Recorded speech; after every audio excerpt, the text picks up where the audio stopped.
Já pensou se no seu bairro chegasse alguém e dissesse: olha, essa pracinha agora é minha, ninguém vai entrar? Já pensou se fizerem isso com a Amazônia? Eu sou Alcilene Cardoso, sou colaboradora do IPAM, e assim, falar de Amazônia é sempre um encantamento, um desafio, né? O desmatamento é um grande câncer que está comendo a nossa Amazônia.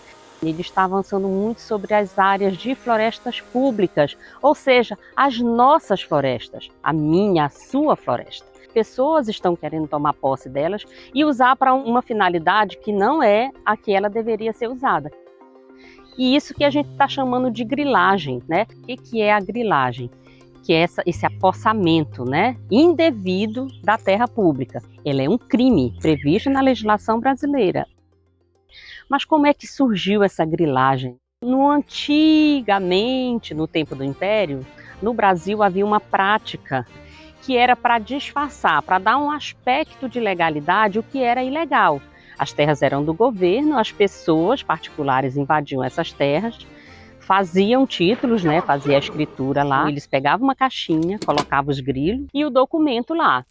Então os grilos iam roer aquele papel e quando eles iam então revender essas áreas ocupadas indevidamente, todo mundo acreditava que aquele título era legítimo. Por quê? Porque ele era um documento muito antigo, já estava se deteriorando, né?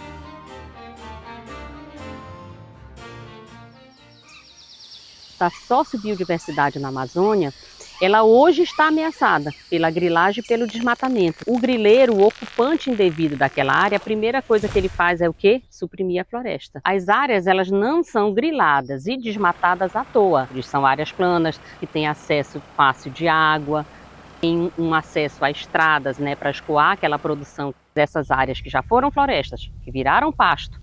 Ela é vendida para grãos ou para outra atividade, mesmo do mercado imobiliário, e esse trator vai para outra área. Então é como se virasse um ciclo vicioso. A gente ainda não tem uma política de regularização fundiária que ande no mesmo passo que as ameaças têm andando.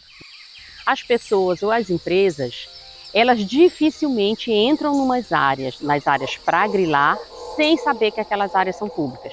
E quais são as terras, as áreas mais vulneráveis, aquelas que estão na mira da grilagem? São as florestas públicas não destinadas, que o governo ainda vai destiná-las. A gente tem de floresta pública não destinada o equivalente a 2 vezes o estado de São Paulo. E o Brasil tem uma lei maravilhosa. A Lei de Gestão de Florestas Públicas já traz como que a gente vai tratar nossas florestas. E a prioridade é para que elas sejam unidades de conservação, para que elas sejam áreas que possam garantir a integridade dessa floresta. Nós temos uma das maiores riquezas dentro dessas florestas, que é a biodiversidade. Ali a gente tem animais, plantas, seres vivos que a gente ainda nem catalogou. A floresta é uma grande geradora de conhecimento, né? De medicina ancestral, de cuidados ancestrais. As populações tradicionais da Amazônia também estão dentro dessas áreas não destinadas de floresta pública. E aí nós temos a sociobiodiversidade, que é o homem cuidando da biodiversidade.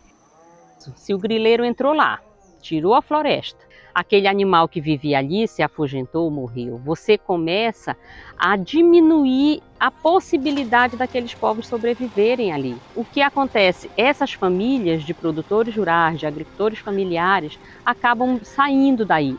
Então esse êxodo rural hoje ele é muito danoso, porque nós estamos expulsando da floresta os nossos guardiões. Os problemas do desmatamento no clima pode afetar o fornecimento de alimentos saudáveis, de alimentos que a sua família precisa. Quantos produtores rurais a gente vê chorando, olhando um mar de plantio perdido, ou por inundação ou por seca? O clima desequilibrou. Então o que é que a gente tem aí? Um agrosuicídio. O desmatamento não é bom para ninguém, não é bom nem para você que faz o desmatamento. Então a gente queria convidar você para estar com a gente nas nossas redes sociais, acessar o site do IPAM, do Instituto de Pesquisa Ambiental da Amazônia, e lá a gente tem o trabalho do Amazoniar, é uma série linda, e mandem sugestões para a gente, perguntas. Vamos que tem muito trabalho, isso aqui não é só um bate-papo, é um convite para a gente botar a mão na massa junto.